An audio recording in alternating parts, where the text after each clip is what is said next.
chantes ces chansons avec foi. Pas seulement avec vie, mais avec foi. Ce matin, à travers ces chansons, tu vas déclarer que le temps de Dieu est arrivé dans ta vie. Il y a chaque chose à son temps, mais le temps de Dieu est arrivé dans ta vie. Groupe musical, donnez-moi ce chant, pardon, en quelques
demander à Dieu ce matin de te parler. Si tu as bravé la pluie pour être là, ce n'est pas en vain. C'est parce que Dieu veut te parler ce matin. Amen. Donc tu vas prier, tu vas demander au Seigneur de te parler. Tu vas demander au Seigneur de te dire quelque chose ce matin sur ta vie. C'est pas pour rien que tu es là. Ce matin, prie le Seigneur et demande-lui que ce ne soit pas un homme qui te parle ce matin, mais que ce soit Dieu lui-même qui te parle, qui se révèle à toi, qui veut te dire quelque chose de spécial ce matin. Une chose pour réjouir ton cœur. Une chose pour t'emmener à revivre de nouveau. Seigneur, nous te rendons toute la gloire ce matin. Merci pour ce temps que tu as rendu possible. Merci pour tes enfants. Et derrière ce matin, je ne suis rien. Toi-même, tu le sais. Et si ce n'est pas toi, je ne peux pas parler. Cet esprit, ce matin, parle à tes enfants. Ils ont bravé la pluie. Ils sont venus t'écouter. Ce matin, je prie que tu leur parles à eux. Que ton nom soit béni ce matin. Au nom de Jésus. Merci Seigneur. Amen. Amen. Amen. Salue quelqu'un juste à côté de toi et dis-lui, Dieu te bénit ce matin. Déclare ce matin une parole de bénédiction dans la vie de ton frère. Dieu te bénit ce matin.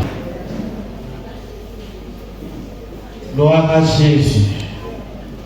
Bien-aimé, avant tout propos, je veux dire merci au Seigneur pour ce temps qu'il a rendu possible pour moi. Merci au Seigneur pour vos vies, pour chacun de nous en ce lieu. Vraiment que le Seigneur vous bénisse abondamment et qu'il soit nous tous notre Dieu ce matin. Alléluia. Avant d'aller dans le courant de mon propos, de mon message, je veux dire merci à l'Église pour la semaine dernière, la fête des pères. Nous avons été honorés, nous les pères. À la fête des mères, nos dames ont été honorées. Merci particulièrement au mouvement des femmes. À vous tous, l'Église, je veux dire, vraiment que le Seigneur vous bénisse.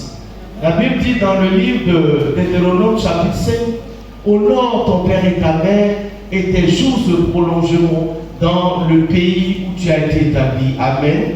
Ce matin, je déclare que la longévité et la santé soient votre partage au nom puissant de Jésus-Christ de Nazareth. Que Dieu soit avec vous. Le livre de 2 Samuel, le chapitre 9 précisément, 2 Samuel, chapitre 9, nous allons lire du verset 1 au verset 8 par notre évangéliste Mimi. Et quelqu'un d'autre va préparer tout simplement Ecclésiaste chapitre 10, verset 7. Donc on a deux textes. Le premier, le plus long, c'est 2 Samuel, c'est ce que j'ai dit. 2 Samuel chapitre 9, verset 1 à 8. 2 Samuel chapitre 9, verset 1 à 8. Oui. David dit, reste ici encore quelqu'un de la maison de Saül pour que je lui fasse. Pardon. David dit, reste ici encore quelqu'un de la maison de Saül pour que je lui fasse du bien à cause de Jonathan. Il y avait un serviteur de la maison de Saül nommé Siba que l'on fit venir auprès de David. Le roi lui dit, es-tu Siba? Et il répondit, ton serviteur. Le roi dit, n'y a-t-il plus personne de la maison de Saül pour que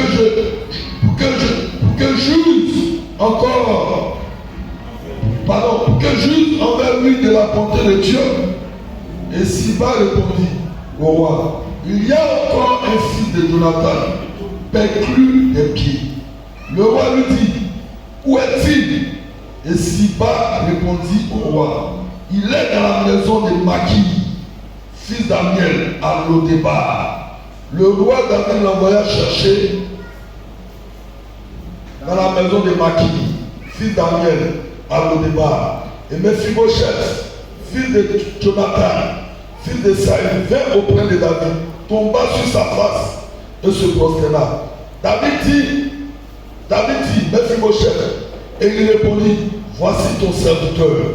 David lui dit, ne crains point, car je veux te faire du bien à cause de Jonathan, ton père. Je te rendrai toutes les terres de Saül, ton père, et tu mangeras toujours à ma table. Il se prosterna et dit, qu'est ton serviteur pour que tu regardes au chien mort tel que moi? Amen. Acclame la parole de Dieu. Acclame bien la parole de Dieu. Cherchons Ecclésiaste chapitre 10, lisons le verset 7 seulement. Et quand il trouvait Ecclésiaste 10, verset 7.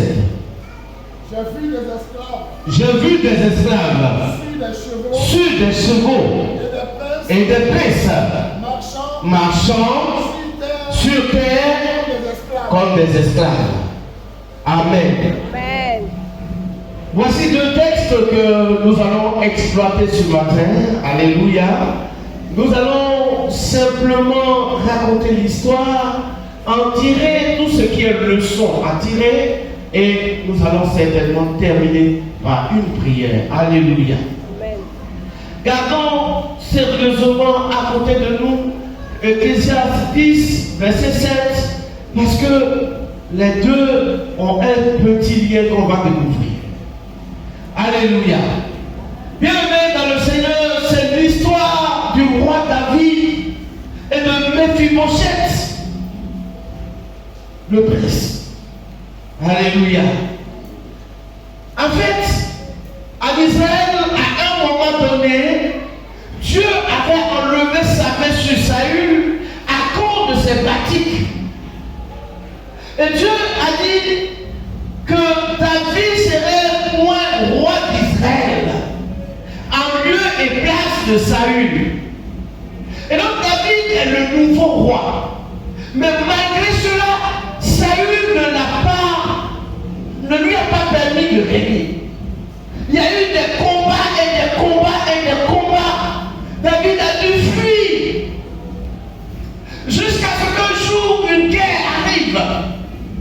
Et au cours de cette guerre, le fils de Saül, Jonathan, ami intime à David, a trouvé la mort. Et son père, Saül lui-même, a été véritablement blessé. Et comme Saül ne voulait pas que les ennemis le prennent pour aller jouer avec lui, avant de le tuer, Saül va dire à un de ses serviteurs, il faut me tuer en même temps. Et donc Saül s'est tué. Saül est mort, son fils Jonathan est mort. Et alors, la servante, la nounou, qui avait le fils de Jonathan, qui s'appelait Mephibosheth, la nounou va prendre les enfants et elle va vouloir fuir. C'est en fuyant, je rappelle qu'en ce moment précis, quand elle fuyait, Mephibosheth n'avait que 5 ans. Et en fuyant, l'enfant va tomber de ses mains. 5 ans, dans la forêt. On a vu la guerre en Côte d'Ivoire, on connaît un peu. Dans la brousse, personne pour te soigner. Et c'est dans ces conditions que le prince Mephibosheth va tomber. Et ses 2 pieds vont se paralyser, vont se casser. Mais la dame, elle ne va pas être morte, elle ne va pas l'abandonner. Elle va le prendre en nourrice. Elle va partir avec lui très loin de Jérusalem où la guerre se passe. Elle va aller le cacher dans un village, dans une petite ville qu'on appelle Lo-Debar. Et alors, Mephibosheth va se cacher avec la servante à Lo-Debar. Il n'a pas eu de soins. À l'époque, il n'y avait pas de médecins qualifiés comme aujourd'hui. Et malheureusement, il va être perdu des 2 pieds. Il ne peut pas marcher. Ou du moins, il marche peut-être avec des poids comme on en voit en Côte d'Ivoire. Mephibosheth, perdu des 2 pieds, va résider à Lo-Debar, cacher son identité de Saül. Parce que généralement, les présidents ou les rois qui ont fait du mal, souvent ils enlèvent leur nom sur leurs enfants, de sorte que leurs enfants ne soient pas poursuivis après. Et donc on ne peut plus dire Saül Mephibosheth, mais il s'est appelé Mephibosheth seulement pour cacher l'identité saülienne qui est sur lui. Enfin, l'identité de Saül qui est sur lui. Alléluia. Mais après la mort de Saül, après la mort de Jonathan, frère, David n'est pas arrivé à Jérusalem. Écoutez bien mon histoire pour qu'on se comprenne. Ils ont empêché David de rentrer à Jérusalem. On dit c'est vrai, Saül est mort, mais toi David, tu n'as pas régné ici. Et il y avait un fils de Saül. Les gens ne disent pas son nom comme ça, mais son nom est dans la Bible. Il s'appelle Ish-Bosheth. Ish-Bosheth. Regardez, chapitre 4, vous allez voir. 2 Samuel, chapitre 4, vous verrez son nom. Ish-Bosheth va régner. Il sait que c'est David dans le trône, mais lui dit David ne rentrera pas ici. Il va régner pendant 7 ans. Pendant les 7 ans, David va fuir et il va régner sur la petite communauté qu'on appelle Juda. David régnait seulement sur Juda pendant 7 ans. 7 années.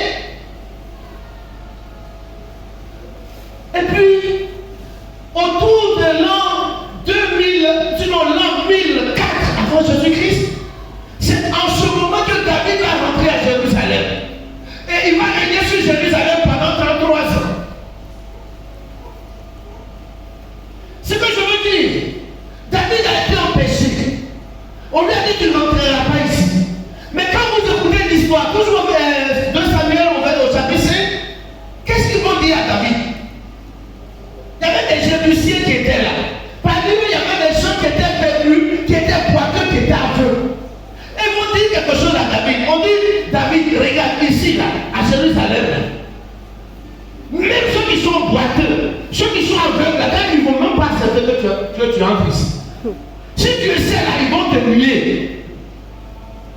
quelqu'un me comprend? Et alors, dans le dernier combat, David va demander à ses soldats de tuer ses aveugles et ses boiteux. Et quand David a pris le pouvoir net, il va donner un décret. Il écrit un décret. Les boiteux et les aveugles n'entreront plus à Jérusalem. Interdiction. Dis avec moi, interdiction.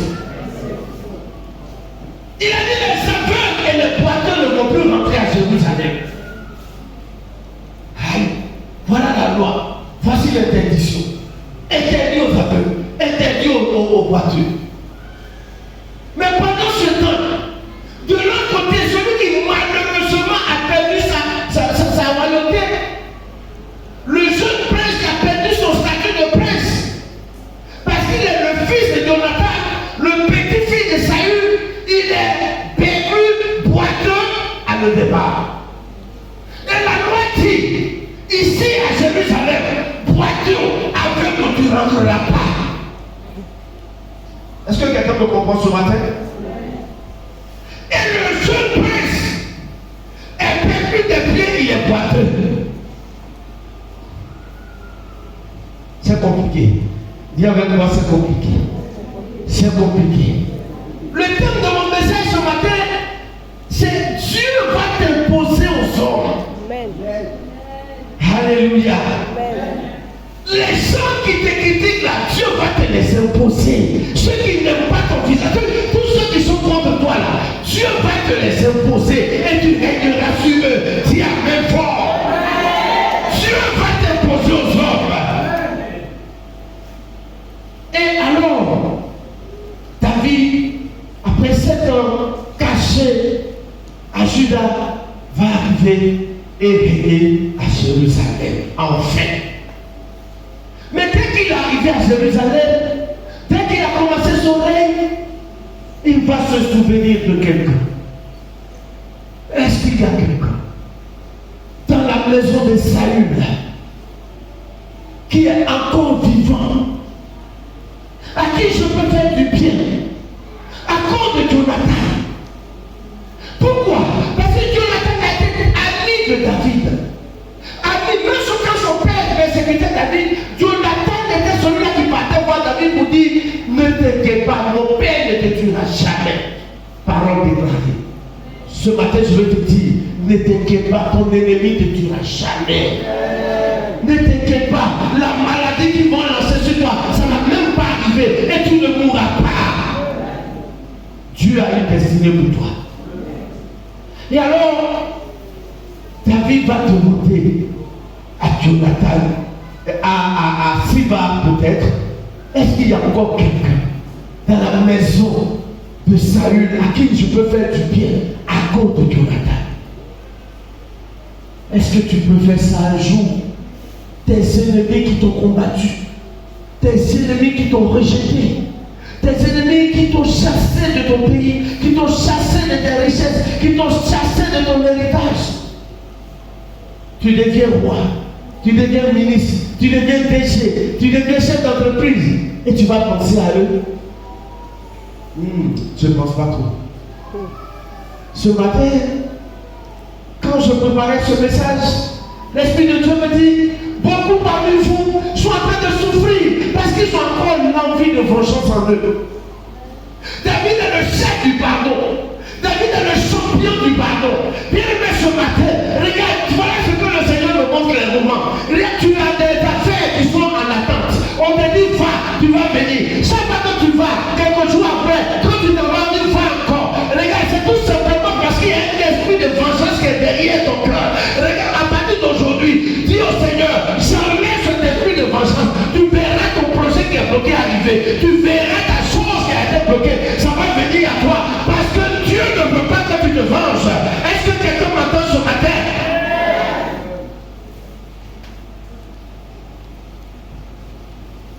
L'esprit de vengeance, bien aimé, est en train de bloquer tes activités.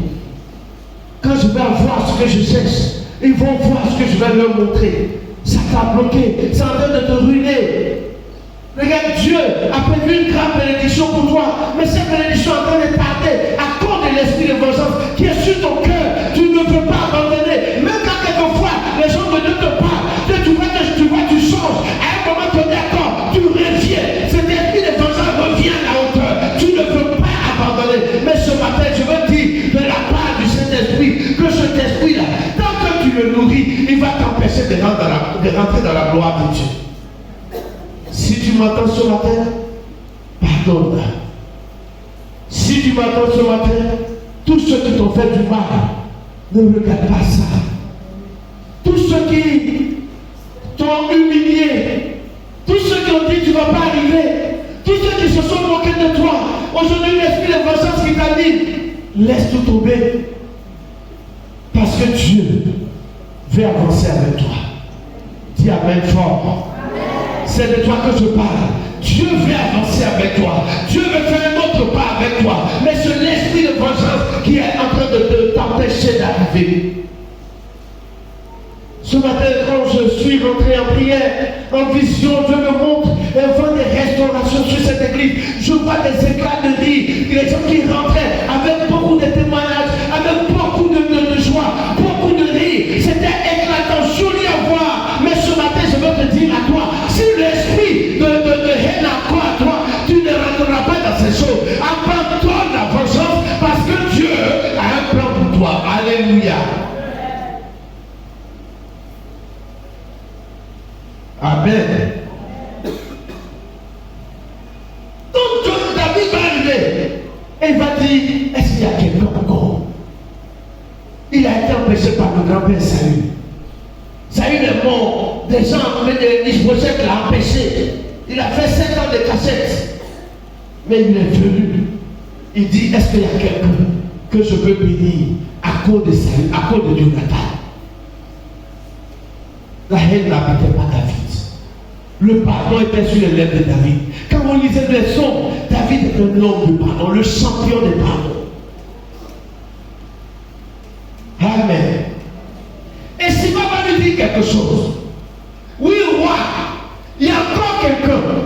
Mais ce quelqu'un-là, il est perdu des pieds. Et il réside à le départ. Je veux te poser une question. Est-ce que David a demandé il est comment? Réponds-moi. David n'a pas demandé il est comment. Il a demandé simplement, est-ce qu'il y a quelqu'un à qui je peux faire du bien? Mais selon toi, pourquoi c'est pas ajouté qu'il est perdu? Pour ne pas? Exactement. Acclame le Seigneur pour le serviteur.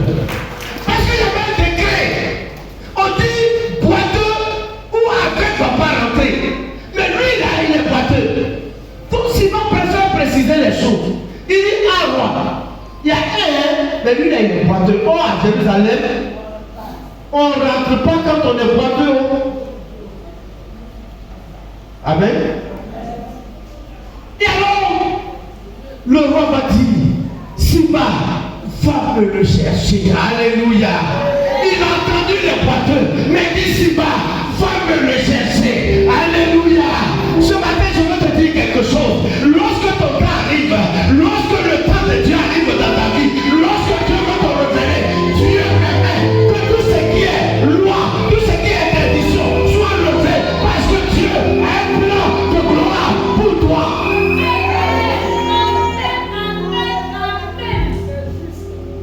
Alléluia.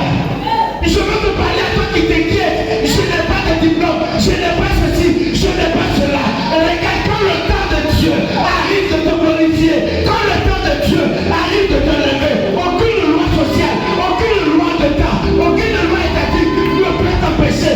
Dieu va arriver au bout de ce qu'il a promis pour toi. Alléluia. Ne regarde pas ta condition sociale. Ce sont des pesanteurs inutiles. Parce que Dieu ne regarde pas ça pour te bénir. Alléluia. Dis-moi même fort, je vais continuer. Il y avait la loi. Mais quand l'heure de Jonathan et de Mephibosheth a sonné, quand la destinée a commencé à sonner, cette destinée sonnait dans les oreilles de tout le monde entier, dans les oreilles de tous les chefs d'État, même le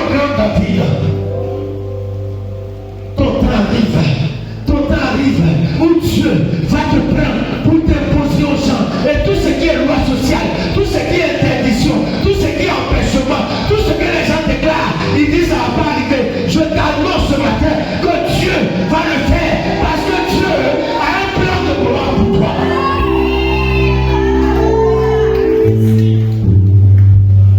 Qui es-tu, loi sociale, devant l'Éternel? Qui es-tu, interdiction des hommes, devant la grandeur de Dieu? Regarde, j'ai vu les gens. On a dit concours là, si tu n'as pas tes diplômes, tu ne vas pas rentrer dans cette fonction là aussi. Mais ils n'ont même pas le baptisation. Parce que leur temps a sonné, la destinée glorieuse a sonné, la gloire de l'Éternel a sonné, la destinée divine a sonné. Ce matin, je t'annonce, tu as une destinée avec Dieu, tu as une destinée avec Dieu, et c'est le moment où Dieu va te lever dans ta destinée. Et tous ceux qui se moquent de toi, ils vont voir que tu es grand devant Dieu. Alléluia. Les gens jouent avec ton Dieu. Oui, les gens jouent avec ton Dieu. Ils sont là en train de dire, pour devenir ça, il faut la licence, il faut la maîtrise. Mais je t'annonce qu'avec ton sait que tu vas rentrer là-bas. Parce que c'est le temps de Dieu. C'est le temps de Dieu. C'est le temps de Dieu. C'est le temps de Dieu. C'est le temps de Dieu. C'est le temps de Dieu. Alléluia. Et alors, on va aller chercher le pauvre Mephibosheth à l'autre bar, perdu de 2 pieds, merci ma vie, perdu de 2 pieds. On va aller le chercher, on va dire viens. Et regarde, je suis en train d'imaginer dans mon esprit le cortège présidentiel royal qui allait chercher David à l'autre bar. Il n'y avait certainement plus de route à l'autre bar. Les nids de poules ont tout remplacé.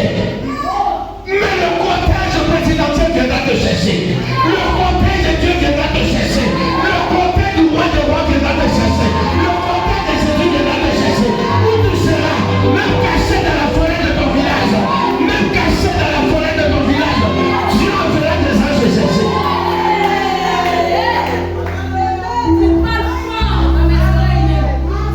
Alléluia. Il était à notre part, cortège présidentiel. J'imagine, quand ils sont arrivés, on dit où est la maison de Maquis? Il est où? Maison de Maquis, c'est où? Les gens ont vu le cortège, donc se sont cachés pour voir. Il y a quoi? Il a volé quoi? Ils sont venus le chercher. C'est méchant, c'est dangereux. Mais je t'annonce, quand Dieu va déclarer cette œuvre sur ta vie, les gens seront étonnés. Ils vont se cacher pour te voir. Ils vont se cacher pour te regarder. Parce que l'œuvre de Dieu, quand ça sort, la lumière brille sur toi. Ce matin, je veux que tu dises avec moi, je suis une étoile. Je suis une étoile. Je brille partout. Je brille partout. Je brille partout. Je brille partout. Alléluia. Attends le Seigneur, je vais continuer.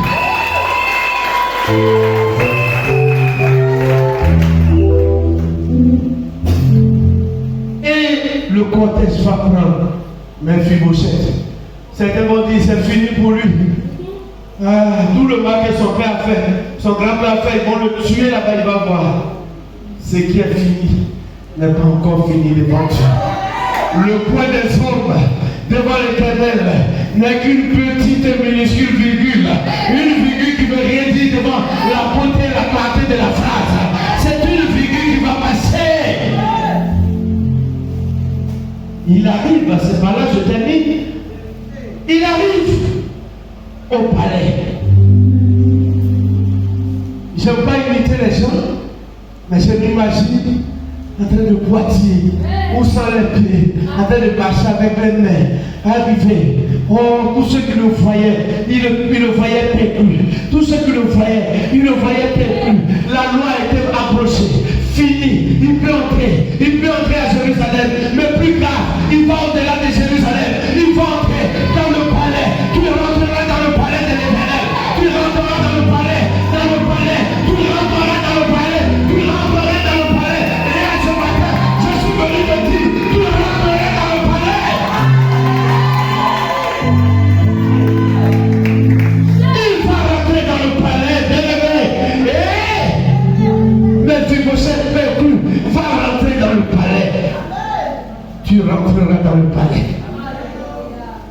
regarde ce par quoi je t'ai.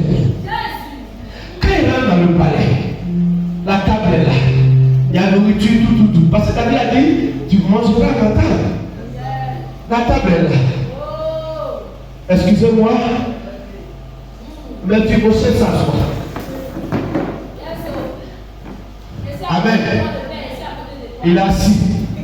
Dites-moi, est-ce que vous voyez l'infimité sur lui? Donc dites-moi, quand il est assis là, est-ce que c'est son dos qui est perdu? Est-ce que ce sont ses bras qui sont perdus? Quand il est assis autour de la table là, on ne voit plus son intimité. Alléluia. Regarde, quand Dieu veut te révéler, il envoie sa grâce comme un manteau pour couvrir tous tes défauts. Tous tes défauts seront couverts. Tu vas avoir le manteau de grâce pour couvrir tes défauts. Pour couvrir tes défauts. Pour couvrir tes défauts. Pour couvrir tes défauts. Tes défauts seront couverts. Tes défauts seront couverts. Les hommes qui avaient vu, ils ne verront plus le défaut à toi. Alléluia. Frère, tu peux avoir des défauts. Tu peux avoir des handicaps. Tu peux avoir des défauts. Tu peux avoir des handicaps. Mais quand l'œil de Dieu sort, tes handicaps sont couverts par la grâce divine. Quand l'œil de Dieu sort, tes handicaps sont protégés comme un manteau par la grâce de Dieu. Ce matin, je t'annonce, tes défauts t'empêcheront pas. Tes handicaps t'empêcheront pas. Tes handicaps t'empêcheront pas. Tu rentreras dans la gloire de Dieu. Tu rentreras dans ton élévation. Tu rentreras dans ta promesse. Tu rentreras. Parce que Dieu a décidé de te montrer aux hommes. Alléluia. Dieu a décidé de te montrer aux hommes. Je veux te parler ce matin. Toi qui sais que tu pleures. Tu pleures à cause de ton handicap. Je ne sais pas parler français. Je ne suis pas instruit. Je n'ai pas de diplôme. Je ne sais pas. Mais je veux te dire, quand Dieu, son heure arrive pour te bénir, pour te lever, pour se glorifier dans ta vie, il ne regarde plus tes défauts. Tous tes défauts sont couverts. Tous tes défauts sont couverts. Le manteau de la grâce arrive ce matin sur ta vie. Le manteau de grâce arrive ce matin sur ta vie pour couvrir tout ce qui est défaut, pour couvrir tout ce qui est handicap. Parce que l'heure de la gloire de Dieu a sonné dans ta vie. L'heure de la gloire de Dieu a sonné dans ta vie. Alléluia.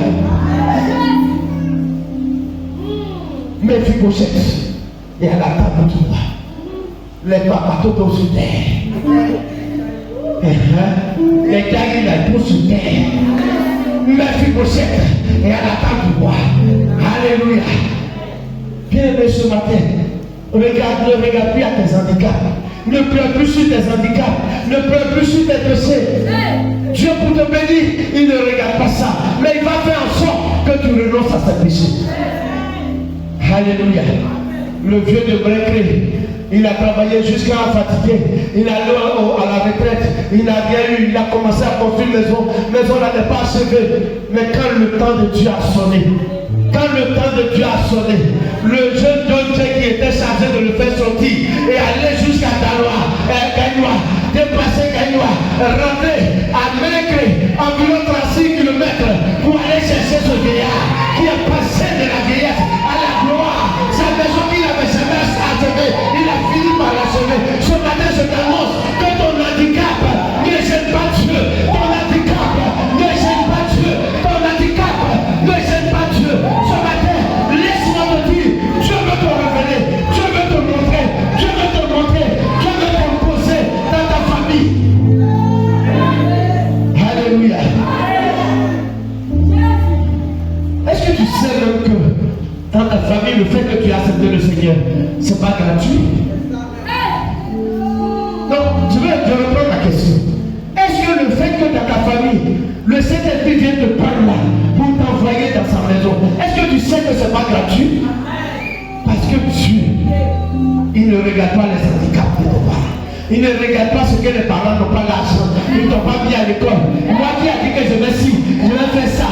Mes parents n'ont rien. Mes parents n'ont pas l'argent. Je t'annonce, il y a des gens, ils n'ont pas de parents ministres. Ils n'ont pas de paradis, mais Dieu les a levés en bouche. Il les a déposés à la gloire. Il les a déposés à l'élévation. Il les a déposés à la lumière. Il les a déposés à la hauteur. Il les a déposés.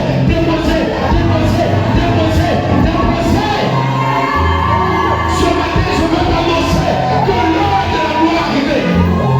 Dieu a vu ta souffrance. Et il a dit quelqu'un encore à l'église pleine qui n'a pas encore eu la gloire. À qui je veux donner la gloire? Dis avec moi, c'est moi. Non, dis fort, c'est moi. C'est moi. C'est moi. C'est moi. C'est moi. Au nom de Jésus. Il est là, on va se tenir debout. Et ce matin, tu vas adresser une seule prière à Dieu. Tu vas dire, moi, impose-moi dans ma famille, impose-moi dans mon travail, impose-moi dans mon quartier, impose-moi à l'État, impose-moi dans le monde. Tu vas parler à Dieu ce matin. Il est le Dieu qui ne regarde pas tes handicaps pour t'imposer, qui ne regarde pas tes handicaps pour t'imposer. Quand il veut t'imposer, tout ce qui avait été décidé comme loi s'annule. Et c'est ta gloire qui monte, c'est ta gloire qui monte, c'est ta gloire qui monte.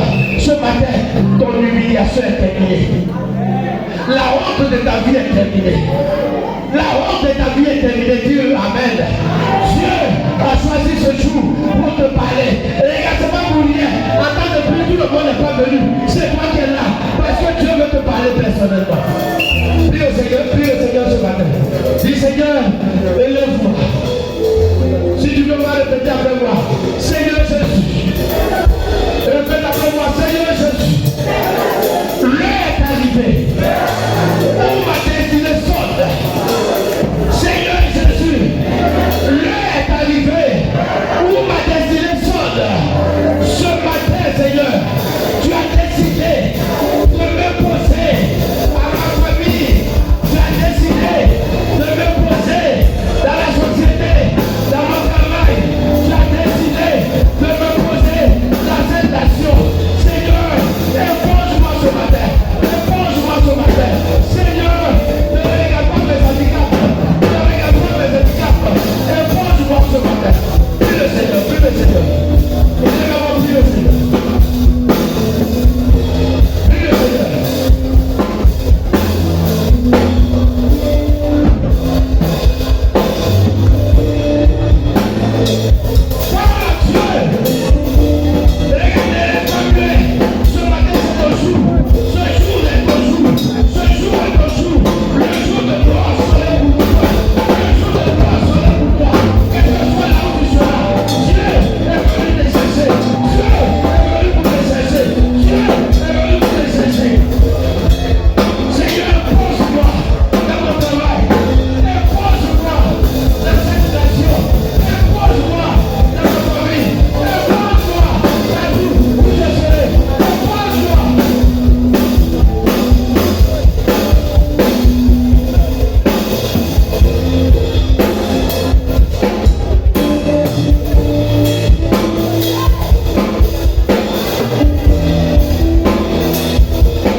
Vers le trône de gloire, je vais prier cette nuit. Lève la main droite vers le trône de gloire. Seigneur, ce matin, tes enfants sont debout. Debout parce que le destin les appelle. Debout parce que leur destin est arrivé. Oh Seigneur, tu m'as dit de dire à tes enfants que bientôt la joie va rentrer dans cette église. Bientôt la gloire va rentrer dans cette église. Seigneur, regarde cette main levée vers toi. Ce matin, je prie particulièrement pour les enfants de Pierre, que ta gloire soit maintenant dans leur vie. Impose les enfants à cette nation. Impose-les dans leur famille. Impose-les dans leur société. Impose-les partout où ils vont passer. Seigneur, ta gloire doit être sur leur vie. Ta lumière doit briller partout où ils seront. Oh Père, tous ceux qui n'ont pas encore de travail et qui en cherchent, ce matin, révèle-les au travail.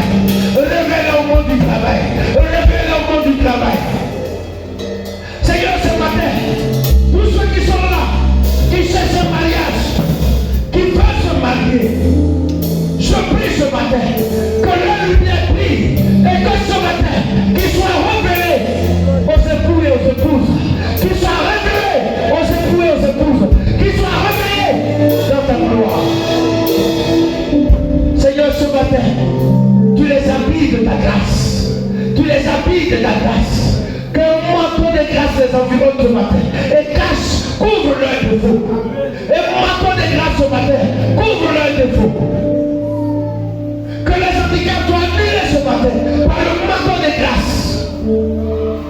que tu as voulu que cela soit ici. Béni sois-tu. Seigneur, c'est ton temps qui est le meilleur. Et je crois que ton temps est arrivé dans la vie de tes enfants, où tu vas les enlever à le départ pour les envoyer à la table des rois, où ils vont prier. La lumière va prier dans ce monde. Que la gloire te revienne. Ainsi j'ai prié. Dis Amen et Amen, Seigneur.